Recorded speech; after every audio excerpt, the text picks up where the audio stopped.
You hate government, one of them libertarian types, or maybe you just can't stand the president, gun grabbers, or warmongers. Me too. That's why I invented LibertyStickers.com. Well, Rick owns it now, and I didn't make up all of them, but still, if you're driving around and want to tell everyone else how wrong their politics are, there's only one place to go. LibertyStickers.com has got your bumper covered. Left, right, libertarian, empire, police, state, founders quotes, central banking. Yes, bumper stickers about central banking. Lots of them. And, well, everything that matters. LibertyStickers.com. Everyone else's stickers suck.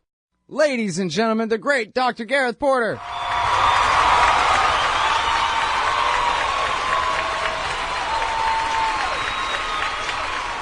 All right. Welcome back to the show. I'm Scott Horton. I got Gareth Porter on the line. How are you doing, Gareth? Hi, Scott. Glad to be back again. Very happy to have you. All those people, they were clapping because due to your work in great measure, a very important step toward a very possible peace has been made. And I know you go, oh, yeah, I'm humble and modest and this and that. But the truth of the matter is, as I told Mohammed Sahimi the other day, there are a very small number of people, experts, journalists, pundits, wonks, etc. in America who have made it their business to debunk the propaganda, the scaremongering, warmongering lies about Iran's nuclear program and why it means we ought to have a war against them. And above all of them, you debunked more lies just in terms of sheer quantity and, of course, in quality, in taking on, completely debunking the story of the alleged studies, et cetera, et cetera. I could go on. You wrote the book on it, Manufactured Crisis, Why They're Lying to You About Iran's Nuclear Program, or whatever the subtitle was. And so thank you, Gareth, and congratulations. This is, it belongs to you, this victory. Well, Scott, you know that I regard your remarks as extremely kind, and in fact, far too kind in the sense that realistically, what I've written has had no impact whatsoever on U.S. policy. I think we both really know that. No, that's not true. That is not true. I'm afraid to say that I have to disagree with you there. This is a fundamental disagreement, and I'm going to have to insist on my position on this because it does relate to what we're going to talk about today. No. Come on. Our government's narrative, the entire establishment's narrative, Israel's narrative, the media's narrative is Iran's illicit nuclear weapons program. And the reason that they didn't get away with continuing to insist that that was the crisis is because there were enough Americans for people to go to show that that wasn't the case, to show that at least that was a dispute. It was not a matter of fact. And so I know that your name is not all over CNN and whatever as, the book that changed the entire game or whatever. But it doesn't have to be. And I appreciate your modesty. Yeah. It's a virtue of yours, but you shouldn't be in denial about it. It's important work. Well, let me present my analysis on the current situation, which is really based on an entirely different picture of the situation, and that is that, as I prepared for this interview, and this is one of the few times that I've really consciously tried to stop and think, what do I really want to say about the nuclear deal at this moment? I had occasion to go back to the quote in Ron Suskind's article, Faith, Certainty, in the Presidency of George W. Bush, which has been attributed now, the quote has been attributed to Karl Rove, and what this unnamed person said is, in response to what he called the reality-based community, who believe that solutions emerge from your judicious study of discernible reality, this person, who is an aide to George W. Bush, said, quote, "That's not the way the world really works anymore. We're an empire now, and when we act, we create our own reality. And while you're studying that reality judiciously as you will, we'll act again, creating other new realities, which you can study too. And that's how things will sort out.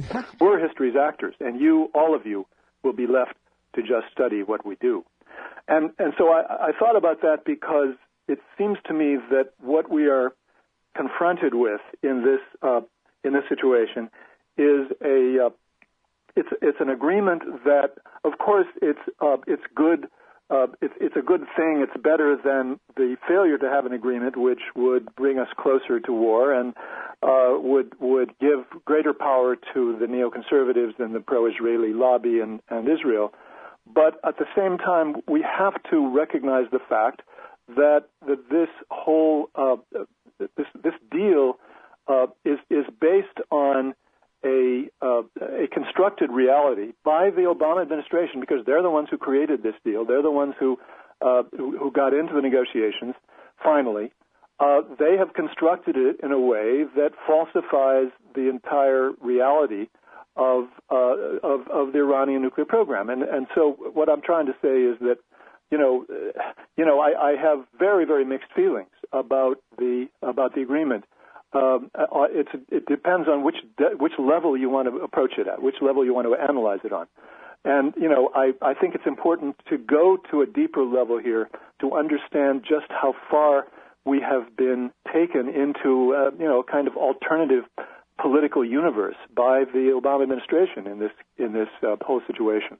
And, of course, the news media has its own version of that alternative universe, that alternative reality, which is far to the right of the Obama administration. And you correctly point out the distinction, or at least that was the implication of what you said. But I just want to remind everybody listening, and I think this is, perhaps the only audience that I feel free to begin an interview with this sort of analysis, that we are, in fact, confronted with this constructed false alternative reality that has been surrounding the whole question of the Iranian nuclear program in the way the Obama administration has presented the issue, and the result is going to continue that alternative reality. So, that's where I want to begin the interview. I see what you mean. So, yeah. In other words, Obama accepts all the premises about just what a terrible, nefarious regime Iran is. He needs all that as part of his argument, the way he's constructed it, to why we need this nuclear deal so bad. But then you're saying he's ultimately given away the store, he's helped characterize Iran as so unreasonable that even this deal isn't enough. Yeah, I mean, his construction of the alternative reality is that had it not been for his heroic efforts to put pressure on Iran and bring them to the table and force them to accept our red lines, Iran would be racing toward a nuclear weapon. I mean, that's not stated as explicitly as that, but clearly that's the message. And it's not, by the way, just because of his need for a rationale to defend his agreement. It's also part of the larger reality here that the Obama administration is deeply embedded in an alternative reality about the Middle East in general. And I'm sure, we've talked about it on your show, and I'm sure others have as well. But, it really is important to just understand how far the Obama administration has taken us into this false construction of reality. In some ways, it goes beyond even what the Bush administration did. And that's pretty bad. Yeah. Well, now, what's funny is, at the same time, the war party is starting to abandon their entire line about the nuclear program. Bill Kristol, the Graham Poobah propagandist of the neocons from the Weekly Standard, tweeted out a quote of Aaron David Miller saying, well, the Iranians have given up something they didn't have in exchange for a lot of money. Now, first of all, of course, it's their money that America's been stealing. It's not like America's putting them on the dole now. We're just now going to stop stealing it so much. So that's one thing. But then the second thing is, that's right.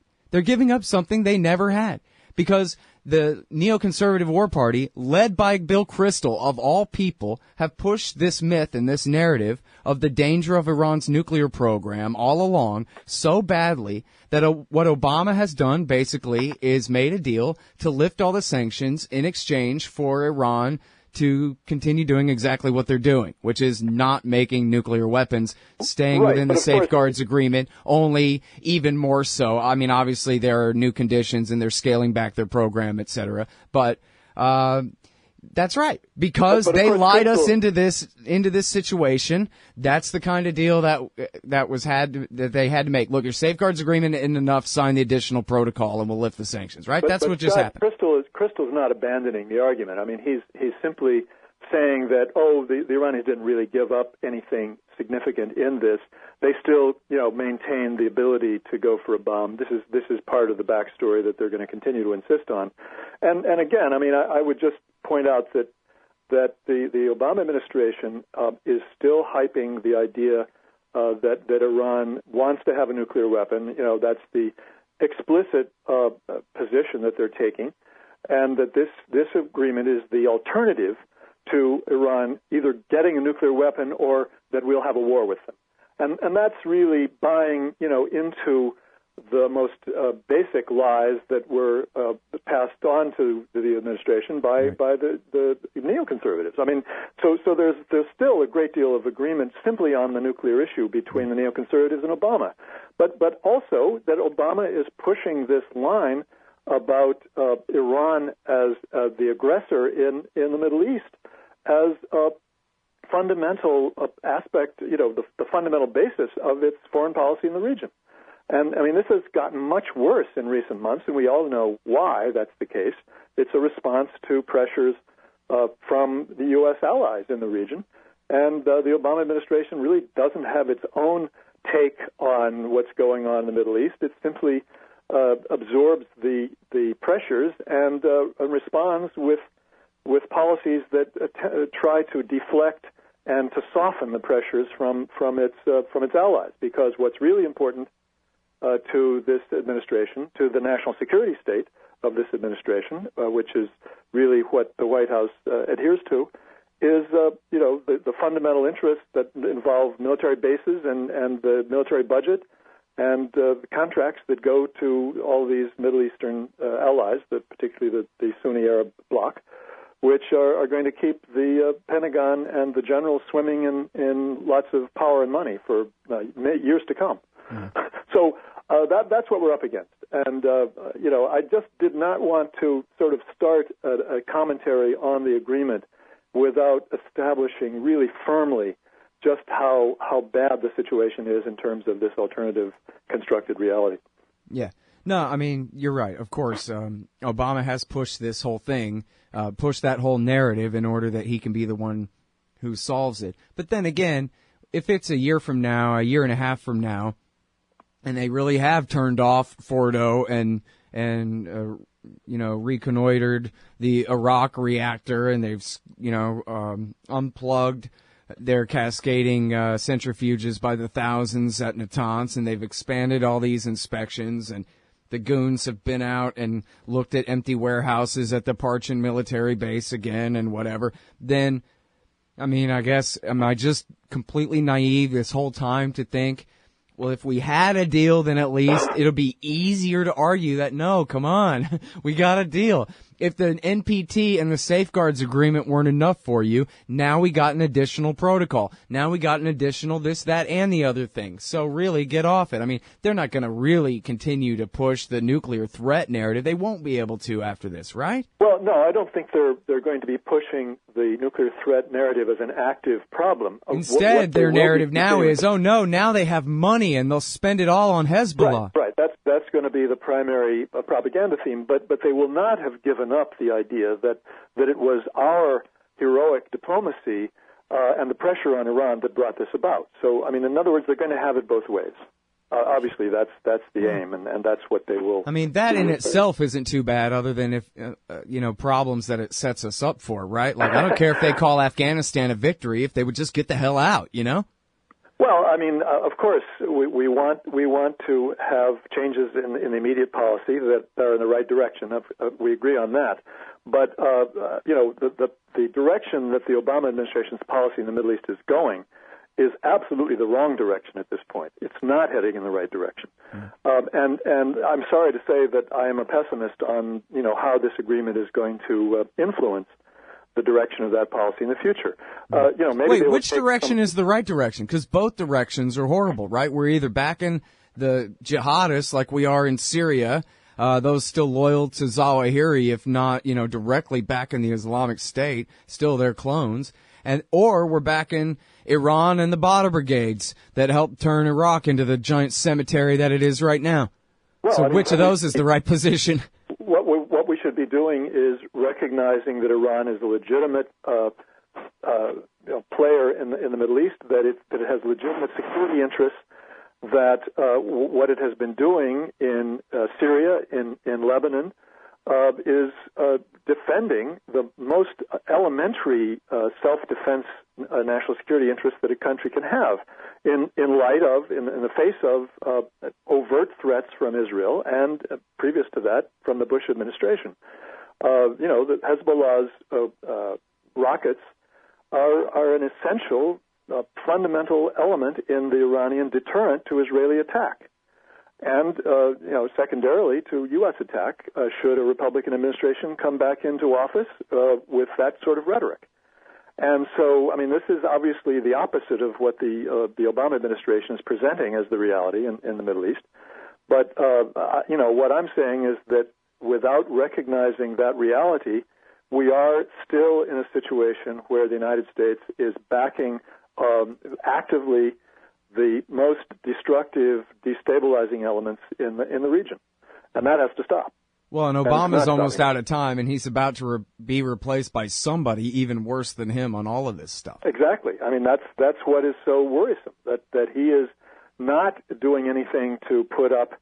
His administration is not doing anything to put up any barriers to the next administration continuing to carry out an aggressive policy in the Middle East that is aimed at regime change. Of course, I'm not saying that the Obama administration is actively pursuing regime change, but it would be relatively easier for the next administration to go back to the Bush administration regime change strategy because of what the Obama administration is doing. Yeah, well, I don't know, though. It seems like, again, in the near-term future, what we're going to be hearing most about from Iran is how their guys are kicking the Islamic State's ass in Fallujah, right? Or losing to them, but fighting our enemies, supposedly. Well, that, of course, is the reality. There's no doubt about that. But is the Obama administration saying that? No, they're not. They're not saying that at all. They're continuing to say that Iran is the troublemaker throughout the region. Yeah.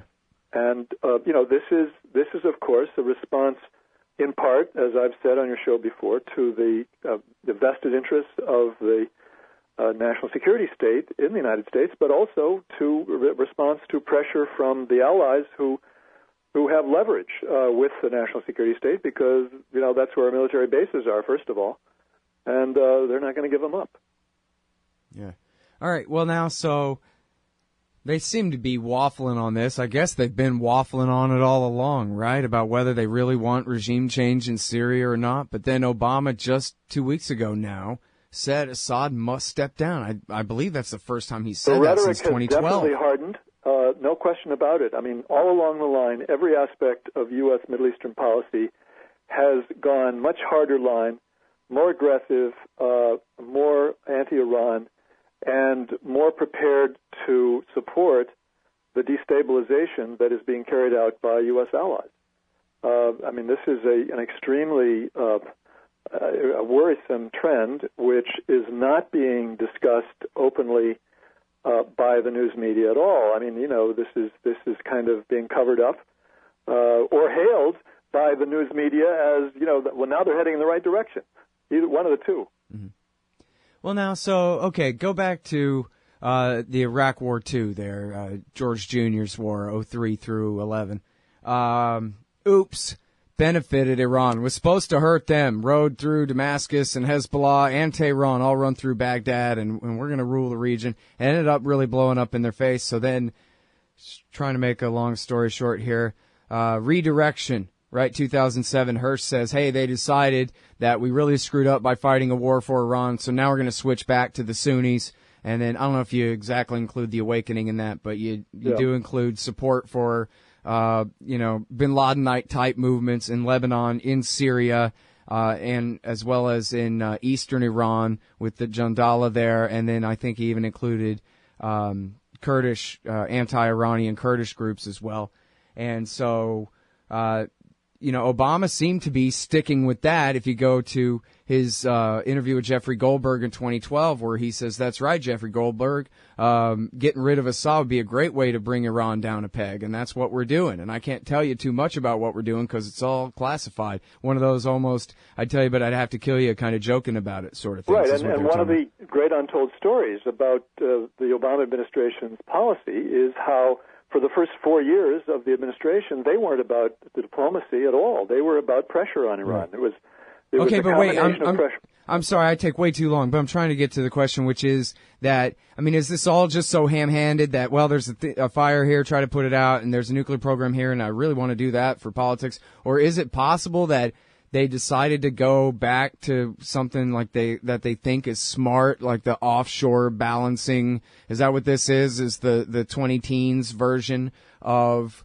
let them all fight amongst each other, that kind of stuff? Or I think that's far too sophisticated to be attributed to the Obama administration. That's what Stephen Walt said, seriously. Too.